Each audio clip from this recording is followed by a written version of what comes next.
إن الحمد لله نحمده ونستعينه ونؤمن به ونتوكل عليه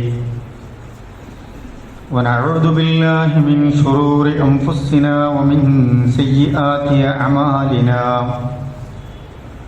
من يهده الله فلا مضل له ومن يضلل فلا هادي له وأشهد أن لا إله إلا الله وحده لا شريك له وأشهد أن محمدا عبده ورسوله أرسله بالهدى ودين الحق ليظهره على الدين كله ولو كره المشركون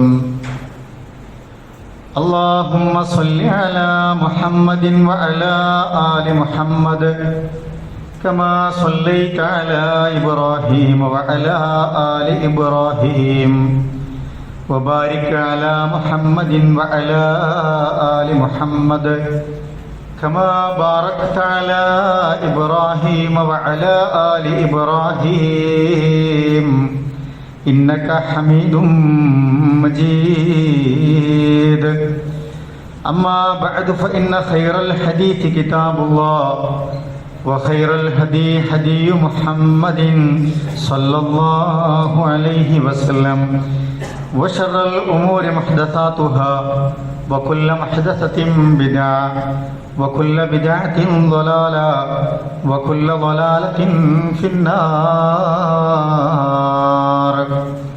أعوذ بالله من الشيطان الرجيم بسم الله الرحمن الرحيم يا أيها الذين آمنوا اتقوا الله حق تقاته ولا تموتن إلا وأنتم مسلمون بسم الله الرحمن الرحيم إن الذين يكفرون بآيات الله ويقتلون النبيين بغير حق ويقتلون الذين يأمرون بالقسط من الناس فبشرهم بعذاب أليم. ഏറെ ബഹുമാന്യരായ മുഅ്മിനീങ്ങളെ മുഅ്മിനാത്തുകളെ, അല്ലാഹു സുബ്ഹാനഹു വ തആലയുടെ നിയമങ്ങളും നിർദ്ദേശങ്ങളും വിധിവിലക്കുകളുമൊക്കെ നമ്മൾ ജീവിക്കുന്ന നമ്മുടെ ഓരോ ചുറ്റുപാടിലും സന്ദർഭങ്ങളിലും നമ്മൾ ഇടപെടുന്ന ഓരോ ഇടങ്ങളിലും സൂക്ഷ്മത പുലർത്തി തഖ്വയുള്ളവരായി മാറണമെന്ന് എന്നോടും നിങ്ങളോടുമായി ഓർമ്മപ്പെടുത്തുകയാണ്, വസിയത്ത് ചെയ്യുകയാണ്. ലോകം വീണ്ടും യുദ്ധങ്ങളുടെ അസ്വസ്ഥതകളിലേക്കും വലിയ കെടുതികളിലേക്കുമൊക്കെ എടുത്തെറിയപ്പെട്ട ഒരു സാഹചര്യത്തിലാണ് നമ്മളുള്ളത്. സർവനാശം വിതക്കുന്ന സയണിസ്റ്റ് ഭീകരത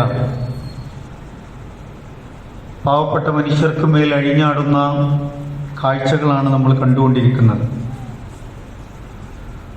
നിർദാക്ഷിണ്യം മനുഷ്യരെ കൊല്ലുകയും മനുഷ്യനെ ജീവിക്കാൻ ആവശ്യമായ എന്തെങ്കിലും ഒരു നേരിയൊരു കാര്യത്തെപ്പോലും പ്രോത്സാഹിപ്പിക്കാതെ എല്ലാ ജീവിത സാഹചര്യങ്ങളെയും നശിപ്പിച്ചുകൊണ്ടുമാണ് ഇസ്രായേൽ ഭരണകൂടം ഇപ്പോൾ മുന്നോട്ട് പോയിക്കൊണ്ടിരിക്കുന്നത്. ഭക്ഷണത്തിനും വെള്ളത്തിനും ഉപരോധം ഏർപ്പെടുത്തി മനുഷ്യരെയൊക്കെ അർദ്ധജീവനാക്കിയിടുന്ന കാഴ്ചകളാണ് നമ്മൾ കാണുന്നത്.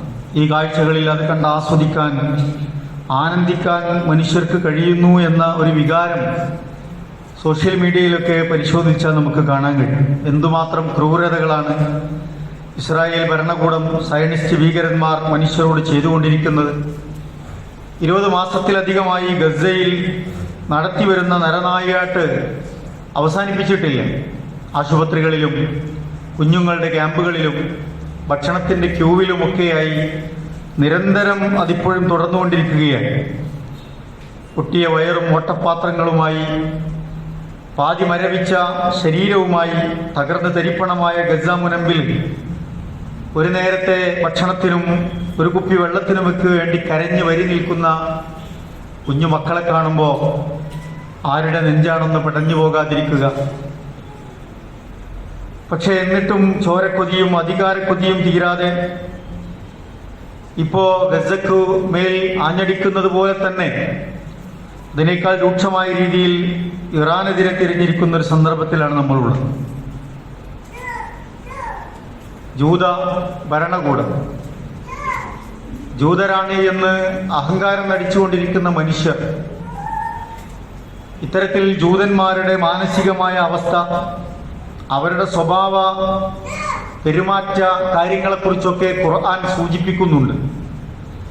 ജൂതരുടെ മനസ്സിലെ പകയെക്കുറിച്ച്, അവരുടെ മാനസികാവസ്ഥകളെക്കുറിച്ച് ഖുർആൻ ഒരിടത്ത് നമ്മെ പഠിപ്പിക്കുന്നത് വൽഖൈനാ ബൈനഹുമുൽ അദാവത വൽ ബഗ്ളാ ഇലാ യൗമിൽ ഖിയാമ, ഖിയാമത്ത് നാൾ വരെ അവരുടെ മനസ്സിൽ ഒരു തരത്തിലുള്ള പകയും ശത്രുതയും വിദ്വേഷവും നിലനിൽക്കുമെന്നാണ് ഖുർആൻ ഓർമ്മിപ്പിക്കുന്നത്. മാത്രമല്ല കുല്ലമാ ഊഖദൂ നാറൻ ലിൽ ഹർബി അത്ഫഅ അല്ലാഹ്, ഖുർആൻ ഓർമ്മിപ്പിക്കുന്നത് അവരുടെ ഒരു മാനസികാവസ്ഥ എന്ന് പറയുന്നത് ഒരു സമാധാനത്തോടു കൂടി എപ്പോഴും പോവാന്നുള്ളത്. തൊട്ടടുത്തുള്ളവരോടും മനുഷ്യരോടും അതുപോലെ തന്നെ മറ്റു മതങ്ങളോടുമൊക്കെ എപ്പോഴും യുദ്ധം പ്രഖ്യാപിച്ചുകൊണ്ടിരിക്കുക, ഒരു യുദ്ധം ചെയ്യാനുള്ള ഒരു മാനസികാവസ്ഥ, മറ്റുള്ളവനെ എപ്പോഴും ചൊറിഞ്ഞും അസ്വസ്ഥമാക്കിക്കൊണ്ടിരിക്കാനുള്ള ഒരു മാനസികാവസ്ഥ അവർ ഉണ്ടാക്കുന്നു എന്ന് ഖുർആൻ ഓർമ്മിപ്പിക്കുകയാണ്. പലപ്പോഴായി അവർ യുദ്ധത്തിന് തീ കൊടുക്കുന്നു എന്നാണ് ഖുർആൻ പ്രയോഗിച്ച പ്രയോഗം.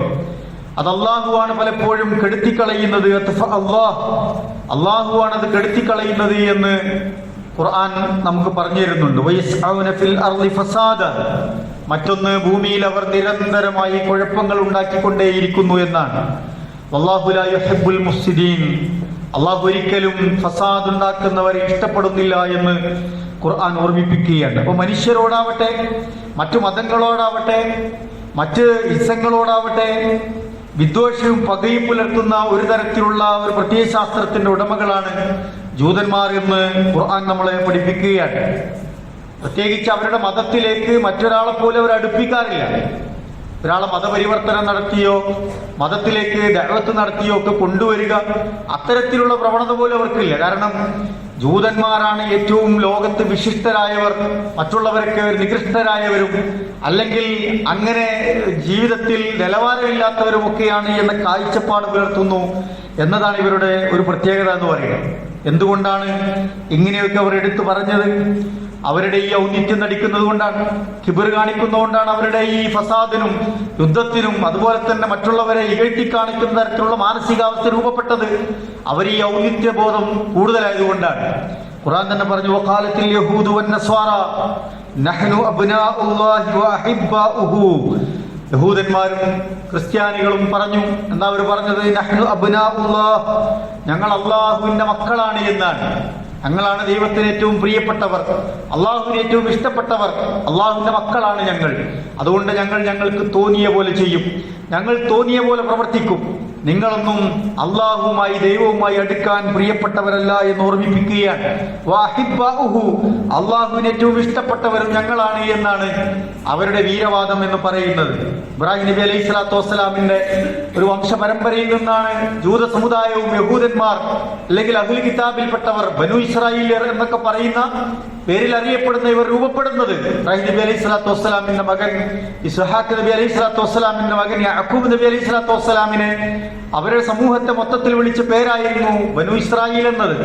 യാഖൂബ് നബി അലൈഹി സ്വലാത്തു വസ്സലാമിന്റെ 12 മക്കളിൽ പെട്ട യഹൂദ എന്നുള്ള ഒരു മകന്റെ പേരിലാണ് യഹൂദ മതം, യഹൂദന്മാർ എന്നത് ഉണ്ടായത് എന്നൊക്കെ ചില രേഖകളിലൊക്കെ പറയപ്പെടുന്നുണ്ട്. മറ്റു പല അഭിപ്രായങ്ങളും നമുക്ക് കാണാൻ കഴിയും. അങ്ങനെ ഇബ്രാഹിം നബി അലൈഹി സ്വലാത്തു വസ്സലാമിന്റെ ആളുകൾ ഞങ്ങളാണ്, ക്രിസ്ത്യാനികളോ മുസ്ലിങ്ങളോ അല്ല എന്ന് വാദിക്കുകയും ഞങ്ങളാണ് അള്ളാഹുവിന് ഏറ്റവും പ്രിയപ്പെട്ടവരെന്നും അതുകൊണ്ട് മറ്റുള്ളവരൊന്നും ഞങ്ങളുമായി അടുക്കാനോ ഉത്കൃഷ്ടരോ അല്ല എന്നുള്ള കാഴ്ചപ്പാടാണ് ഇവർ വെച്ചു പുലർത്തുന്നത്. ഞങ്ങളാണ് വിശിഷ്ടരെന്നും വേറെ ആരും ഞങ്ങളെക്കാൾ ഉത്കൃഷ്ടരാകാൻ ശ്രമിക്കേണ്ടതുമില്ല എന്ന ഒരു കാഴ്ചപ്പാടിന്റെ പുറത്താണ് തൊട്ടപ്പുറത്തും ഇപ്പുറത്തുമുള്ള രാജ്യങ്ങളെയും മനുഷ്യരെയും ഒക്കെ എപ്പോഴും ആക്രമിച്ചുകൊണ്ടിരിക്കുന്നു, യുദ്ധം ചെയ്തുകൊണ്ടിരിക്കുന്നു, അവരുടെ അന്നം മുടക്കുന്നു, അവരുടെ സ്വസ്ഥത കെടുത്തുന്ന പ്രവർത്തനങ്ങളൊക്കെ നിരന്തരമായി അവർ ചെയ്തുകൊണ്ടിരിക്കുന്നത്. മാനുഷികമായ എല്ലാ വിഭവങ്ങളും തടയുകയാണ്, നീതി നിഷേധിക്കപ്പെടുകയാണ്. ഗസയിലേക്ക് തന്നെ ഭക്ഷണവും മരുന്നും വെള്ളവും ഒക്കെയായി പോയ ഒരു കപ്പലിനെ, അതിലെ പരിസ്ഥിതി പ്രവർത്തകരെ, ആരോഗ്യ പ്രവർത്തകരെ, മനുഷ്യാവകാശ പ്രവർത്തകരെ ആ കപ്പൽ പിടികൂടുകയും അതിനെ ബുദ്ധിമുട്ടിലാക്കുകയും അതിൽ പോയ യാത്രക്കാരെ മുഴുവൻ തടവിലാക്കുകയും അവരതിക്രൂരമായി ഉപദ്രവിക്കുകയൊക്കെ ചെയ്യുന്ന വാർത്തകളാണ് വന്നുകൊണ്ടിരിക്കുന്നത്. ജീവൻ നിലനിർത്താൻ വേണ്ടി അവസാനത്തെ ഒരു നിമിഷം കാത്തുനിൽക്കുന്ന മനുഷ്യർക്ക് വേണ്ടിയാണ് ഇത്തരം മനുഷ്യാവകാശ പ്രവർത്തകർ പുറപ്പെടുന്നത്. മുസ്ലിങ്ങളൊന്നും അല്ല, അവർ മനുഷ്യരെ സ്നേഹിക്കുന്ന ആളുകളാണ്, മനുഷ്യജീവന് വില കൽപ്പിക്കുന്നവരാണ്, മനുഷ്യർ പരസ്പരം സമാധാനത്തിൽ കഴിയണമെന്ന് ആഗ്രഹിക്കുന്നവരാണ്, വേദനകളിലും വേവലാതികളിലും സങ്കടങ്ങളിലും കൂടെ നിൽക്കണം, ചേർത്ത് നിർത്തണമെന്ന് ആഗ്രഹിക്കുന്നവരാണ്. അവർക്ക് ഇടയിലേക്ക് പോയവരെയാണ് ഈ യുദ്ധഭ്രാന്തന്മാർ യഥാർത്ഥത്തിൽ പൊറുതികേടുണ്ടാക്കിയിരിക്കുന്നത് എന്ന് നമുക്ക് മനസ്സിലാക്കാൻ കഴിയും. ഈ ജൂതന്മാരുടെ അല്ലെങ്കിൽ ഇസ്രായേൽ സമൂഹത്തിന്റെ അവരുടെ യുദ്ധക്കൊതി എന്ന് പറയുന്നത് ഇന്നും ഇന്നലെയും തുടങ്ങിയതാണ് എന്ന് നമ്മൾ വിചാരിക്കേണ്ടതില്ല. എത്രയെത്ര മനുഷ്യരെയാണ് അവർ കൊന്നൊടുക്കിയത്, എത്രയെത്ര പ്രവാചകന്മാരെയാണ് അവർ കൊന്നൊടുക്കിയത്.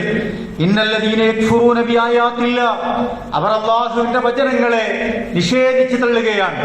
ജൂതന്മാർ അല്ലാഹ്ക്കൊന്നും അവർ വില കൽപ്പിക്കുന്നില്ല. ഞങ്ങൾ അല്ലാഹുവിന്റെ ആളുകളാണെന്നൊക്കെ പറയുമെങ്കിലും അല്ലാഹ് പറഞ്ഞിടത്തൊന്നും അവർ നിൽക്കുന്നില്ല. വയഖ്തുലൂന നബിയ്യീന ബിഗൈരി ഹഖ്ഖിൻ, യാതൊരു ന്യായവും കൂടാതെ, ഒരു കാരണവും കൂടാതെ അള്ളാഹുവിന്റെ പ്രവാചകന്മാരെ, നബിമാരെ ക്രൂരമായി കൊല ചെയ്തവരാണവർ. വയഖ്തുലൂനല്ലദീന യഅ്മുറൂന ബിൽ ഖിസ്തി മിനന്നാസ്, നീതിക്ക് വേണ്ടി ആരെങ്കിലും സംസാരിക്കുന്നുണ്ടോ? നീതി നടപ്പിലാക്കാൻ വേണ്ടി ആരെങ്കിലും പ്രവർത്തിക്കുന്നുണ്ടോ? നീതിക്ക് വേണ്ടി നിലകൊള്ളുന്ന മനുഷ്യർക്കിടയിൽ അവർ കടന്നു ചെന്ന് അവരെയും ക്രൂരമായി അവർ കൊല ചെയ്യുന്നു എന്ന് ഖുർആൻ നമ്മളെ പഠിപ്പിക്കുകയാണ്. ഫബശ്ശിർഹും ബിഅദാബിൻ അലീം, അവർക്ക് വേദനാജനകമായ ശിക്ഷയുണ്ട് എന്ന് ഖുർആൻ താക്കീത് നൽകുകയാണ്.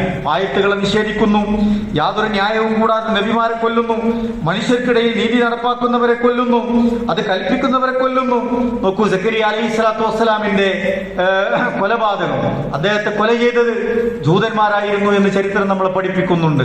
യഹിയ നബി അലൈഹിസ്സലാത്തു വസ്സലാമിനെ കൊന്നത് ജൂതന്മാരായിരുന്നു എന്ന് അദ്ദേഹത്തിന്റെ ചരിത്രം പഠിക്കുന്നത് നമുക്ക് മനസ്സിലാക്കി തരുന്നുണ്ട്.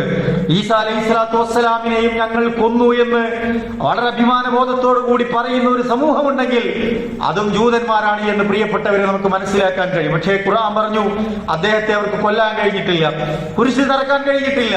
അള്ളാഹു അദ്ദേഹത്തെ ആകാശ ലോകത്തേക്ക് ഉയർത്തിയിരിക്കുന്നു എന്ന് ഖുർആൻ പഠിപ്പിക്കുന്നുണ്ട്. ഞാൻ പറഞ്ഞത്, നബിമാരെ കൊല്ലുന്നതൊക്കെ ഒരു അഭിമാനമായി കാണുന്ന ഒരു സമുദായത്തിലും സമൂഹത്തിലും പ്രിയപ്പെട്ടവരെ, ഇവിടെ മറ്റു മനുഷ്യരെ, മറ്റു മതാനുയായികളെ കൊന്നു കൊല വിളിക്കുന്നതിന് എന്തെങ്കിലും ന്യായം വേണ്ടതുണ്ടോ എന്ന് നമ്മൾ ആലോചിച്ച് നോക്കുക. മഹാനായ മുസ്തഫ റസൂലുള്ളാഹി സ്വല്ലല്ലാഹി അലൈഹി വസല്ലമയെ 2 തവണയാണ് ജൂതന്മാർ കൊല്ലാൻ ശ്രമിച്ചത്. മദീനയിൽ ദീനീ കാര്യങ്ങൾ പഠിക്കാനെന്ന വ്യാജേന നബി സല്ലല്ലാഹി അലൈഹി വസല്ലമയുടെ മദീനയിലെ ഒരു കോട്ടയിലേക്ക് വിളിക്കുകയും ഒരു ചർച്ച നടത്തി ഞങ്ങൾക്ക് ഇതൊന്ന് പഠിപ്പിച്ചു തരണമെന്ന് വിളിച്ചു വരുത്തിയിട്ട് അവസാനം കോട്ടയുടെ വാതിലിൽ വലിയ പാറക്കല്ലുകൾ കയറ്റി വെച്ച് റസൂലുള്ളാഹിന്റെ തലയിലേക്കും മുതുകിലേക്കും ഈ പാറക്കല്ലുകൾ തള്ളിയിട്ട് കൊല്ലാൻ പ്ലാൻ ചെയ്ത ചതിയന്മാരാണ് അന്നത്തെ ജൂതന്മാർ മദീനയിൽ ഉണ്ടായിരുന്നവർ എന്ന് നമുക്ക് കാണാൻ കഴിയും. അല്ലാഹു സുബ്ഹാനഹു വ തആല ജിബ്രീൽ അലൈഹിസ്സലാത്തു വസ്സലാം മുഖേന വഹീ നൽകി തിരുദൂതരെ രക്ഷപ്പെടുത്തുകയാണ് ഉണ്ടായത്. മറ്റൊരിക്കൽ ഖൈബർ യുദ്ധം കഴിഞ്ഞു വരുന്ന സമയത്ത് ഒരു സ്ത്രീ ആടിന്റെ മാംസമൊരുക്കി വെച്ച് അതിൽ വിഷം ചേർത്ത് ഭക്ഷണത്തിനും വിരുന്നിനും നബിയെ സൽക്കരിച്ച് റസൂൽ സല്ലല്ലാഹു അലൈഹി വസല്ലമയോട് സ്നേഹം പ്രകടിപ്പിച്ചുകൊണ്ട് ആ മാരകമായ വിഷമുള്ള ഭക്ഷണം നൽകിയ സന്ദർഭം നമ്മൾ മനസ്സിലാക്കിയതാണ്. അള്ളാഹുവിന്റെ റസൂൽ അത് ഭക്ഷിക്കുകയും അള്ളാഹുവിന്റെ കാവൽ കൊണ്ട് റസൂൽ സല്ലല്ലാഹു അലൈഹി വസല്ലം രക്ഷപ്പെടുകയുമാണ് ചെയ്തത്. എന്നാൽ മരണത്തിന്റെ സന്ദർഭത്തിൽ പോലും റസൂൽ സല്ലല്ലാഹു അലൈഹി വസല്ലമ ആ ജൂത പെണ്ണ് നൽകിയ വിഷത്തിന്റെ പദാർത്ഥം ശരീരത്തിലുണ്ടാക്കിയ അസ്വസ്ഥത മൂലം വലിയ പ്രയാസങ്ങൾ നേരിട്ടതായി മഹദി ആയിഷ റളിയല്ലാഹു തആല റിപ്പോർട്ട് ചെയ്യുന്ന ഹദീസുകളിൽ നമ്മൾ കാണുന്നുണ്ട്. നോക്കൂ, ഇത്രമാത്രം കഠിനമായ ക്രൂരതകൾ മനസ്സിൽ വെച്ചുകൊണ്ട് ജീവിക്കുകയും അത് സന്ദർഭം കിട്ടുമ്പോൾ എടുത്ത് ഉപയോഗിക്കുകയും ഒക്കെ ചെയ്യുന്ന ആളുകളാണ് യഥാർത്ഥത്തിൽ ജൂതന്മാർ എന്ന് ഖുർആൻ നമ്മളെ പഠിപ്പിക്കുന്നുണ്ട്. പിന്നെ ആരിൽ നിന്നാണ് നമ്മൾ ദയ പ്രതീക്ഷിക്കുന്നത്, കരുണ പ്രതീക്ഷിക്കുന്നത്? അള്ളാഹുവിന്റെ കാവൽ മാത്രമാണ് പ്രിയപ്പെട്ടവരെ ഇത്തരം സന്ദർഭങ്ങളിൽ നമുക്കൊക്കെ തുണയായുള്ളത് എന്ന് നമ്മൾ മനസ്സിലാക്കുക. അള്ളാഹുവിനോട് നമ്മൾ നിരന്തരമായി പ്രാർത്ഥിച്ചുകൊണ്ടേയിരിക്കുക. എത്രയെത്ര നിഅമത്തുകളാണ് ബനൂ ഇസ്രായേൽ സമൂഹത്തിന് അള്ളാഹു കൊടുത്തത്. പക്ഷെ അള്ളാഹുവിനെ അവർ ധിക്കരിച്ചു, അള്ളാഹുവിനെ അവർ അനുസരിച്ചില്ല. നബിമാർ പറഞ്ഞത് അവർ കേട്ടില്ല, നീതിമാന്മാർ പറഞ്ഞതൊന്നും അവർ ഉൾക്കൊണ്ടില്ല. അതുകൊണ്ട് അവർക്ക് അള്ളാഹു തആല എന്താണ് നൽകിയത്? ദുരിബത്ത് അലൈഹിം ദില്ലത്തു വൽ മസ്കന. അള്ളാഹു തആല അവർക്ക് നിന്ദ്യതയും ശാപകോപങ്ങളും ആളുകൾക്കിടയിൽ നിർഗതിയും അന്തസ്സില്ലായ്മയും എല്ലാവരാലും വെറുക്കപ്പെട്ട ഒരു സമൂഹമായി അവരെ മാറ്റി എന്നാണ് ഖുർആൻ നമ്മളെ പഠിപ്പിക്കുന്നത്. മാത്രവുമല്ല, മരിക്കാൻ ഭയങ്കര ഭയമുള്ള മനുഷ്യന്മാരാണ് അവർ, മരണഭയമുള്ള ഭീരുക്കളാണ് അവർ. യഹൂദന്മാരും ജൂതന്മാരും എന്ന് നമുക്ക് മനസ്സിലാക്കാൻ കഴിയും. മറ്റുള്ളവൻ ഇങ്ങോട്ടെന്തെങ്കിലും ചെയ്യുമോ എന്ന് കരുതി ഭയപ്പെട്ട് നിരന്തരമായി ആയുധങ്ങൾ വാങ്ങിക്കൂട്ടുന്നു, വലിയ വലിയ ആയുധങ്ങൾ നിർമ്മിച്ചുകൊണ്ടിരിക്കുന്നു. മറ്റുള്ളവനേക്കാൾ മെച്ചപ്പെട്ട ആയുധങ്ങൾ ഞങ്ങളെടുത്തുണ്ട് എന്ന് അവകാശവാദം ഉന്നയിക്കുന്നു. രാജ്യത്തിന്റെ അതിർത്തികളിൽ മുഴുവൻ പ്രത്യേകതരം അതിലുള്ള സംവിധാനങ്ങൾ ജീവിതം നിലനിർത്താനും കൂടുതൽ കാലം ജീവിക്കാനും ആയുഷ് നീട്ടിക്കെട്ടാനും ആഗ്രഹിച്ച് മരണത്തെ പഠിച്ച് ജീവിക്കുന്ന ഒരു ജനതയായി അവർ മാറിയിരിക്കുന്നു. അതിനുള്ള സന്നാഹങ്ങളൊക്കെ അവർ നിർവഹിച്ചു കൊണ്ടിരിക്കുകയാണ്.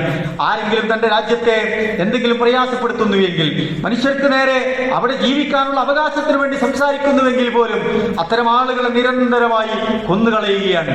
ഇറാനിലേക്ക് എന്തിന്റെ പേരിലാണ് അവർ കടന്നു കയറിയത്? ഒരു രാജ്യത്തിന്റെ അധികാരമുണ്ട്, അവരുടെ അവകാശങ്ങളുണ്ട്, അവരുടെ സ്വാതന്ത്ര്യമുണ്ട്, പരമമായ അവരുടെ പരമാധികാരമുള്ള ഒരു സ്വാതന്ത്ര്യ കിട്ടിയ ഒരു രാജ്യത്ത് വളരെ ക്രൂരമായി കടന്നു കയറുകയാണ്. അവിടുത്തെ ഭരണാധികാരികളെ കൊന്നൊടുക്കുകയാണ്, അവിടുത്തെ സാധാരണ മനുഷ്യരെ കൊന്നൊടുക്കുകയാണ്, അവിടുത്തെ ഉന്നതമായ പൗരന്മാരെ കൊന്നു തള്ളുകയാണ്. എന്തിന്റെ പേരിലാണ് എന്ന് നമ്മൾ ആലോചിച്ച് നോക്കണം. ഇവരുടെ ജീവിതത്തിന് വേണ്ടി, ഇവരുടെ സ്വസ്ഥത ആഗ്രഹിച്ചുകൊണ്ട്, ഇവർ നാളെ നമുക്കെതിരാകുമോ എന്ന് ഭയപ്പെട്ടുകൊണ്ട്, നാളെ മരിക്കാനുള്ള ഭയം കൊണ്ട് ജീവിതത്തിന് വേണ്ടി, ഒരു ആർത്തി പിടിച്ച ജീവിതത്തിന് വേണ്ടി അവർ മുന്നോട്ട് പോവുകയാണ്. 1000 കൊല്ലം ജീവിക്കാനുള്ള ആയുസ് കിട്ടണമെന്ന് ആഗ്രഹിക്കുന്ന മനുഷ്യർ അവിടെയുണ്ട് എന്നതാണ് നമ്മൾ അത്ഭുതപ്പെടുത്തുന്നത്. അത്ര കാലമെങ്കിലും കിട്ടിയാൽ ജീവിക്കണമെന്ന് ആഗ്രഹിച്ചുകൊണ്ടിരിക്കുന്ന മനുഷ്യർക്ക് മരണത്തെ പേടിയുണ്ടാവുക സ്വാഭാവികമാണ്. വീടുണ്ടാക്കുമ്പോൾ തന്നെ അതിന്റെ അടിത്തട്ടിൽ ബങ്കറുകൾ പ്രത്യേകമായി സംവിധാനം ചെയ്ത് വീടുണ്ടാക്കുന്ന ഒരു ഖൗമ് ലോകത്ത് വേറെ ഉണ്ടാകുമ്പോൾ നമ്മൾ ആലോചിച്ചാൽ മതി. വീടുണ്ടാക്കുമ്പോൾ തന്നെ വീട് തന്നെ നമ്മളെ ഒരു സുരക്ഷിതത്വത്തിനും സമാധാനത്തിനും വേണ്ടിയാണ്. അവിടെ തന്നെ സമാധാനവും സുരക്ഷിതത്വവും നഷ്ടപ്പെടുമെന്ന് ഭയന്ന് സ്വന്തം വീടുകൾക്കിടയിൽ ബങ്കറുകൾ ഉണ്ടാക്കി ജീവിക്കാൻ വിധിക്കപ്പെട്ട ഒരു ഖൗമാണ് യഥാർത്ഥത്തിൽ ജൂതന്മാർ എന്ന് പറയുന്നത്. മാത്രമല്ല, ഖുർആൻ പറഞ്ഞു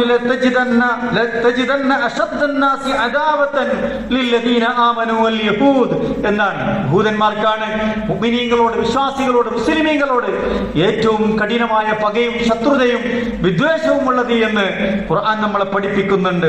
ആ തിമൂത്ത് ഇവർക്കെല്ലാം വെട്ടിപ്പിടിച്ച് അധികാരം കിട്ടിയാലോ നമ്മൾ പറയും എന്ത് നല്ല പ്രോഡക്റ്റ് ആണ് ഇസ്രായേലിന്റെ പ്രോഡക്റ്റ്, നല്ല കമ്പനികളാണ് അവരുടെ കമ്പനികൾ, എല്ലാം നല്ല സിസ്റ്റത്തിലാണ് വർക്ക് ചെയ്യുന്നത്.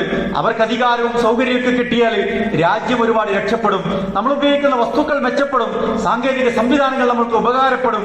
വെറുതെ തോന്നുകയാണ്.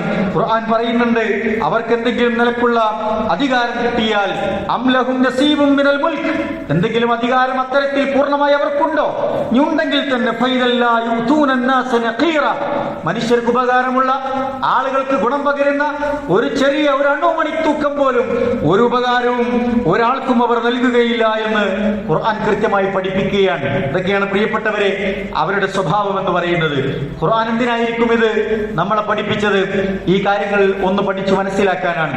രണ്ടാമത്തത്, ഇത്തരത്തിലുള്ള വൃത്തികെട്ട സ്വഭാവം മുഅ്മിനീങ്ങളുടെ ജീവിതത്തിൽ ഉണ്ടാകാൻ പാടില്ല എന്നതാണ്. അതാണ് ഏറ്റവും പ്രധാനം എന്ന് പറയുന്നത്. നമ്മുടെ ജീവിതത്തിൽ ഇത്തരത്തിലുള്ള സ്വഭാവ പെരുമാറ്റങ്ങൾ ഉണ്ടാകാൻ പാടില്ല എന്നതാണ്. അത് കുടിപ്പകയാവട്ടെ, പരസ്പരമുള്ള ശത്രുതയാവട്ടെ, ഫിത്നയും ഫസാദും ഉണ്ടാക്കലാവട്ടെ, യുദ്ധത്തോടുള്ള ഒരു തരത്തിലുള്ള കൊതിയാവട്ടെ, ആർത്തി പിടിച്ച മരണത്തെ ഭയപ്പെട്ടുകൊണ്ടുള്ള ഒരു ജീവിതമാവട്ടെ, ഇത്തരത്തിലുള്ള മാനസികാവസ്ഥകൾ മുഅ്മിനീങ്ങൾക്ക് ഉണ്ടാകാൻ പാടില്ല എന്നതാണ് ഖുർആൻ നമ്മളെ പഠിപ്പിക്കുന്നത്. നമുക്ക് എന്താണ് ചെയ്യാനുള്ളത്? നന്നായി പ്രാർത്ഥിക്കുക എന്നതാണ്, പ്രതിരോധം തീർക്കുക എന്നതാണ്, നീതിയുടെ പക്ഷത്ത് നിലയുറപ്പിക്കാൻ നമുക്ക് കഴിയുക എന്നതാണ്. ഇതെന്നോ നാളെ അവസാനിക്കുമെന്ന് നമ്മൾ പ്രതീക്ഷിക്കേണ്ടതില്ല. റസൂൽ സല്ലല്ലാഹു അലൈഹി വസല്ലമയുടെ വചനങ്ങളിൽ ഇത് അന്ത്യനാൾ വരെ പല രീതിയിലായി, പല രൂപത്തിലായി, പല കോലത്തിലായി തുടർന്നുകൊണ്ടേയിരിക്കും ഇത്തരം ഷർറുകളെന്ന് റസൂലുള്ളാഹി സ്വല്ലല്ലാഹു അലൈഹി വസല്ലമ നമുക്ക് താക്കീത് നൽകുന്നുണ്ട്. അതിനനുസരിച്ചുള്ള മുൻകരുതലുകൾ, അതിനനുസരിച്ചുള്ള പ്രതിരോധങ്ങൾ, അതിനനുസരിച്ചുള്ള ബുദ്ധിപരമായ നീക്കങ്ങൾ ഒക്കെ നമ്മൾ നമ്മുടേതായ സുരക്ഷിതത്വത്തിനും നമ്മുടെ സുഖകരവും സന്തോഷകരവും സമാധാനപൂർണമായ ജീവിതത്തിനും ആവശ്യമായ കാര്യങ്ങൾ നമ്മൾ പ്ലാൻ ചെയ്യുക എന്നതാണ് പ്രധാനം. റസൂൽ സല്ലല്ലാഹു അലൈഹി വസല്ലം പറഞ്ഞു, ലാ തഖൂമു സ്സാഅ ഹത്താ തുഖാതിലുൽ യഹൂദ്. യഹൂദന്മാരുമായി അവസാന നാളെടുക്കുമ്പോൾ മുസ്ലിമീങ്ങൾ യുദ്ധത്തിൽ ഏർപ്പെടുന്ന ഒരു സന്ദർഭം വരുമെന്നാണ് പ്രിയപ്പെട്ടവരെ. ആ അവസാന ഘട്ടത്തിലെത്തുമ്പോ അവർ ദജ്ജാലിനെയൊക്കെ കൂട്ടുപിടിച്ച് ആയിരക്കണക്കിന് പാരാവാരങ്ങളുമായി ദജ്ജാലിനോട് കൂട്ടുചേർന്ന് യഹൂദന്മാർ മുസ്ലിങ്ങൾക്കെതിരെ യുദ്ധം പ്രഖ്യാപിക്കുന്ന സന്ദർഭം വരുമെന്നാണ്. പക്ഷെ ആ യുദ്ധത്തിൽ അവസാനം മുസ്ലിമീങ്ങൾ രക്ഷപ്പെടുകയും വിജയിക്കുകയും ചെയ്യുമെന്നാണ് റസൂൽ സല്ലല്ലാഹു അലൈഹി വസല്ലമ നമുക്ക് വാഗ്ദാനം നൽകുന്ന വലിയ പ്രവചനം എന്ന് പറയുന്നത്. അതുകൊണ്ട് നമ്മൾ നമ്മുടെ ജീവിതത്തെ ചിട്ടപ്പെടുത്തുക. നമ്മളെ സംബന്ധിച്ചിടത്തോളം ഈ ദുനിയാവ് എന്ന് പറയുന്നത് മരണത്തിന് മുന്നോടിയായുള്ള ഒരു ചെറിയ കാലഘട്ടമാണ്. അവിടെ കുറ്റകൃത്യങ്ങളിൽ ഒന്നും പെടാതെ, മോശമായ പ്രവർത്തനങ്ങൾ ചെയ്യാതെ നമ്മൾ നമ്മുടെ ജീവിതത്തെ പെർഫെക്റ്റ് ആക്കുക. വിശ്വാസപരമായി നമ്മൾ നമ്മുടെ പുഴുക്കുത്തുകളെ കൃത്യമാക്കി പരിഹരിക്കുക. ജീവിതത്തിൽ കർമ്മങ്ങളെ നന്നാക്കുക. ധാരാളമായി അല്ലാഹുവിലേക്ക് ദിക്റുകൾ കൊണ്ടും ദുആകൾ കൊണ്ടും സ്വലാത്തുകൾ കൊണ്ടും നമ്മൾ അല്ലാഹുവിലേക്ക് അടുക്കുക. എപ്പോഴും അല്ലാഹുവിനെ ഓർത്തുകൊണ്ട് ജീവിക്കാൻ നമ്മൾ ശ്രമിക്കുക. ബന്ധങ്ങളൊക്കെ നമ്മൾ പരസ്പരം നന്നാക്കിയെടുക്കുക. പോരായ്മകൾ പരിഹരിക്കുക. അല്ലാഹുവിന് ഇഷ്ടമില്ലാത്ത കാര്യങ്ങളിൽ നമ്മൾ പ്രത്യേകമായി അത് തിരുത്തി തൗബ ചെയ്ത് അല്ലാഹുവിലേക്ക് മടങ്ങാൻ നമ്മൾ തയ്യാറാവുക. സംഭവിച്ചു പോയ തെറ്റുകളിൽ ഖേദം പ്രകടിപ്പിച്ച് നമ്മൾ ജീവിതത്തെ മുന്നോട്ട് കൊണ്ടുപോവുക എന്നതാണ് ഏറ്റവും പ്രധാനമെന്ന് പറയുന്നത്. അല്ലാഹു സുബ്ഹാനഹു വ തആല നമുക്ക് നൽകിയ അനുഗ്രഹങ്ങളെ കുറിച്ച് നമ്മൾ ഓർക്കുക. ഫലസ്തീനിലും ഗസയിലും ഇറാനിലും ലെബനാനിലും ലിബിയയിലും ഈജിപ്തിലും അങ്ങ് സിറിയയിലും ലോകത്തിന്റെ വ്യത്യസ്ത ഭാഗങ്ങളിലൊക്കെ നമ്മൾ യുദ്ധവീതിയിൽ കഴിഞ്ഞുകൂടുന്ന ജനങ്ങളെ ഒന്നെടുത്ത് പരിശോധിച്ചാൽ മതി. കിട്ടിയ കെട്ടും പാണ്ഡവുമായി അടിവസ്ത്രം കിട്ടിയത് അതുമാത്രം ഉടുത്ത് രക്ഷപ്പെടുന്ന മനുഷ്യരെയൊക്കെ നമ്മൾ കാണുകയാണ്. ജീവിതത്തിന് വിലയുണ്ട്, ജീവന് വിലയുണ്ട്. ജീവിതം എല്ലാവരും ആഗ്രഹിക്കുന്നുണ്ട്. അത് സ്വസ്ഥതയും സമാധാനവും ഉള്ളതാകണം എന്ന് നമ്മൾ ആഗ്രഹിക്കുന്നുണ്ട്. നമ്മൾ നന്നായി പ്രാർത്ഥിക്കേണ്ടതുണ്ട് പ്രിയപ്പെട്ടവരെ. അല്ലാഹു തആല എത്രയോ നിഅമത്തുകൾ നമുക്ക് നൽകിയിട്ടില്ലേ. നമ്മുടെ ആരോഗ്യം വലിയ നിഅമത്താണ്, നമ്മുടെ സമ്പത്ത് വലിയ നിഅമത്താണ്, നമ്മുടെ കുടുംബം വലിയ നിഅമത്താണ്, നമ്മുടെ നാട്ടിൽ പള്ളികളും മഹല്ലുകളും സംവിധാനങ്ങളും ഒക്കെ വലിയ നിഅമത്താണ്. പക്ഷേ നമ്മൾ എന്താണ് അല്ലാഹുവിന് തിരിച്ചു കൊടുക്കുന്നത് എന്ന് നമ്മൾ ആലോചിച്ചു നോക്കുക. പള്ളിയിലേക്ക് വരുമ്പോ വെള്ളിയാഴ്ച ജുമാ ദിവസം മുഅ്മിനീങ്ങളുടെ ഹജ്ജ് പോലെ നമ്മൾ കാണേണ്ട കർമ്മമാണ് വെള്ളിയാഴ്ച ജുമാ ദിവസം എന്ന് നമുക്കറിയാത്തതാണോ? നമ്മൾ പഠിക്കാത്തതാണോ? നമ്മൾ ചെറുപ്പകാലം തൊട്ട് വെള്ളിയാഴ്ചയുടെ പ്രാധാന്യത്തെക്കുറിച്ച് എത്ര കേട്ടതാണ്. എന്നിട്ടും നമ്മൾ എന്തുകൊണ്ടാണ് ബാങ്ക് വിളിക്കുന്നത് വരേക്കും കാത്തു നിൽക്കുന്നത്? അങ്ങാടികളിലും കവലകളിലും ഒക്കെയായി സമയം കളയുന്നത് എന്തിനാണ്? ബാങ്ക് വിളിക്കുന്നതോടുകൂടി അല്ലാഹുവിന്റെ മലായികത്തുകൾ നമ്മുടെ ജുമയുടെ കണക്ക് പുസ്തകങ്ങൾ അടച്ചു വെച്ച് ജുമയുടെ ഖുത്ബ കേൾക്കാൻ നമുക്കിടയിൽ കയറിയിരിക്കുമെന്ന് റസൂൽ സല്ലല്ലാഹു അലൈഹി വസല്ലമയുടെ ഹദീസുകൾ നമ്മൾ എത്ര തവണ കേട്ടതാണ്. എന്നിട്ടും നമ്മൾ എന്താണ് ജുമയുടെ സമയത്തിന് മുമ്പ് പള്ളിയിലെത്താൻ താമസിക്കുന്നത് എന്ന് നമ്മൾ ആലോചിച്ച് നോക്കുക. അള്ളാഹുവിന്റെ ഏത് നിഅമത്തിനെയാണ് നമ്മൾ ആഗ്രഹിക്കുന്നത്? അള്ളാഹുവിന്റെ ഏത് ബർക്കത്തിനെയാണ് നമ്മൾ ആഗ്രഹിക്കുന്നത്? നമ്മൾക്ക് ചെയ്യാൻ പറ്റുന്ന എല്ലാം അള്ളാഹു നൽകിയിട്ടും അള്ളാഹുവിന്റെ 5 നേരത്തെ വിളി കേൾക്കുമ്പോൾ അള്ളാഹുവിന്റെ പള്ളിയിൽ വന്നൊന്ന് സുജൂദിൽ വീഴാൻ നമുക്ക് സാധിക്കുന്നില്ല എങ്കിൽ നമ്മൾ എന്താണ് റബ്ബിന് തിരിച്ചു കൊടുക്കുന്നത്? എത്രയോ സൗകര്യങ്ങളും സന്തോഷങ്ങളും അള്ളാഹു നൽകിയിട്ടും നമ്മുടെ സമ്പത്തിൽ നിന്നൊന്നും ചെലവഴിക്കാൻ നമുക്ക് സാധിക്കുന്നില്ലെങ്കിൽ എന്ത് നിഅമത്താണ്, എന്ത് ബർക്കത്താണ് അള്ളാഹുവിൽ നിന്ന് നമ്മൾ ആഗ്രഹിക്കുന്നത് എന്ന് നമ്മൾ ആലോചിച്ച് നോക്കുക. ഗസയുടെ തെരുവീതികളിലേക്ക് ഒന്ന് നോക്കിയാൽ അള്ളാഹുവേ അള്ളാഹുവേ എന്ന് വിളിച്ച് അൽഹംദുലില്ലാ അൽഹംദുലില്ലാ എന്ന് പറഞ്ഞ് കണ്ണീരിൽ വീണ് പ്രാർത്ഥിക്കാൻ കഴിയാത്ത മുഅ്മിനുകളാണോ നമ്മൾ എന്ന് നമ്മൾ ആലോചിച്ച് നോക്കേണ്ടതുണ്ട്. റസൂൽ സല്ലല്ലാഹു അലൈഹി വസല്ലം പറഞ്ഞു, മൻ അസ്ബഹ മിൻകും ആമിനൻ ഫീ സിർബിഹി. പലപ്പോഴും നമ്മൾ ഓർമ്മിപ്പിച്ച ഹദീസാണ്. ഒരു മനുഷ്യൻ അവന്റെ വിരിപ്പിൽ സമാധാനമായി കിടക്കാൻ കഴിയുക. രാത്രി നമ്മൾ ഉദ്ദേശിക്കുന്ന ബെഡിൽ ഉദ്ദേശിക്കുന്ന പുതപ്പ് വിരിച്ച് ഉദ്ദേശിക്കുന്ന തരത്തിൽ ശീതീകരിച്ച് റൂമിൽ കിടന്ന് ഫാനൊക്കെ ഇട്ട് നമ്മുടെ ശബ്ദങ്ങളൊക്കെ നിയന്ത്രിച്ച് നമ്മുടെ മനസ്സ് ശാന്തമായി ഒന്നുറങ്ങാൻ കഴിയുക. ആ ഉറങ്ങിയ വിരിപ്പിൽ നിന്ന് രാവിലെ മര്യാദക്ക് നമുക്ക് എണീക്കാൻ കഴിയുക. അങ്ങനെ നിങ്ങൾക്ക് കഴിയുന്നുണ്ടോ? ആരോഗ്യത്തോടുകൂടി രാവിലെ ഉണർന്നെണീക്കാൻ നിങ്ങൾക്ക് കഴിയുന്നുണ്ടോ? അതാത് ദിവസത്തെ അധ്വാനത്തിന് നിങ്ങൾക്ക് പോകാൻ കഴിയുന്നുണ്ടോ? ആ ഒരു ദിവസത്തെ ഭക്ഷണം നിങ്ങൾക്ക് ലഭ്യമാകുന്നുണ്ടോ? റസൂൽ പറഞ്ഞു, അവൻ ദുനിയാവ് മുഴുവൻ ലഭിച്ചവനെ പോലെയാണ് എന്ന് റസൂൽ സല്ലല്ലാഹു അലൈഹി വസല്ലമ നമ്മളോടാണ് പറയുന്നത്. പ്രിയപ്പെട്ടവരെ, ചുറ്റുവട്ടങ്ങളിൽ ഇത്തരത്തിലുള്ള സംഘർഷങ്ങളും കലാപങ്ങളും ഭീതിതമായ സാഹചര്യങ്ങളിലൂടെ മുന്നോട്ട് പോകുമ്പോൾ നമുക്ക് റസൂലുള്ളാഹിന്റെ ഈ ഹദീസ് ഓർമ്മ വരണം. ജീവിതത്തിൽ നമുക്ക് കിട്ടിയ ഈ സമയത്തെ, ഈ ആരോഗ്യത്തെ, ഈ സന്ദർഭങ്ങളെ എന്തിനാണ് നമ്മൾ ഉപയോഗിച്ചു കൊണ്ടിരിക്കുന്നത് എന്ന് നമ്മൾ ആലോചിക്കണം. അള്ളാഹുവിന് വേണ്ടി, ദീനിനു വേണ്ടി, നമ്മുടെ ആഖിറത്തിന് വേണ്ടി എന്താണ് നമ്മൾ ചെയ്യുന്നത് എന്ന് പുനരാലോചനയുണ്ടാകണം.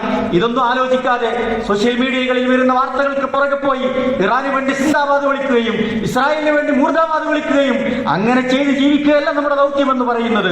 വരുന്ന വാർത്തകളുടെ നിജസ്ഥിതി പോലും സത്യസന്ധമാണ് എന്നതിന് ഒരു ഉറപ്പുമില്ല. ആർക്കും ഉറപ്പില്ലാത്ത വാർത്തകളാണ് നമ്മുടെ സോഷ്യൽ മീഡിയ പുറത്തു വിട്ടുകൊണ്ടിരിക്കുന്നത്. അവിടെ സോഷ്യൽ മീഡിയയിൽ യുദ്ധം നടത്തിയത് കൊണ്ട് നമ്മുടെ ആഖിറം ഖൈറാവില്ല എന്ന് നമ്മൾ ആലോചിക്കണം. വകതിരിവോടുകൂടി, ക്ഷമയോടുകൂടി, പ്രാർത്ഥനയോടുകൂടി, ഒരു പ്രതിരോധത്തിന്റെ മനസ്സോടുകൂടി പ്രിയപ്പെട്ടവരെ നമുക്ക് മുന്നോട്ട് പോകാൻ കഴിയുമ്പോഴാണ് അല്ലാഹു തആല നമ്മുടെ ജീവിതത്തെ ധന്യമാക്കുന്നത്. അല്ലാഹു നമ്മയൊക്കെ അനുഗ്രഹിക്കുമാറാവട്ടെ.